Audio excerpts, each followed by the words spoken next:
Hey everyone, so today I'm going to show you how to set up continuous integration with Codeium. Integrating Codeium into your CI or CD pipeline can streamline your development process and ensure code quality. So let's get started. First of all, make sure you have the Codeium extension installed and activated in your code editor. If you have not installed it yet, check out my previous tutorial on how to install Codeium.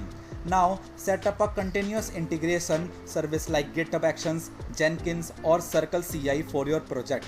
Ensure that your CI service is properly configured to run builds and tests.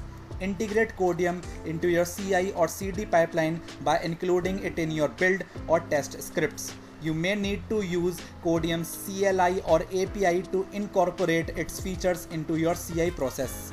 Configure Codeium to run code quality checks, suggestions and auto completions as part of your CI pipeline. This helps in catching issues early and maintaining high code quality throughout development. Set up Codeium to provide feedback on code quality and suggestions during the build process. This can include automatic refactoring suggestions, error detection and best practice recommendations.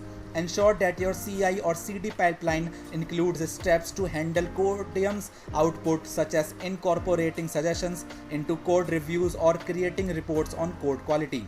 Monitor the results from Codeium in your CI pipeline. Regularly review the feedback and suggestions provided to continuously improve your code quality and development workflow. Customize Codeium's integration settings to fit your project's needs. Adjust the level of detail in suggestions and quality checks to match your team's coding standards and requirements. Regularly update Codeium with your CI tools to benefit from the latest features and improvements. Keeping your tools up to date ensures optimal performance and security. Review the integration documentation and support resources for both Codeium and your CI service for additional tips and best practices on setting up and managing continuous integration. And that's it. You have successfully learned how to set up continuous integration with Codeium. This integration can help streamline your development process and ensure consistent code quality. If you found this tutorial helpful, please give it a thumbs up and subscribe for more tips. Thanks for watching and see you next time.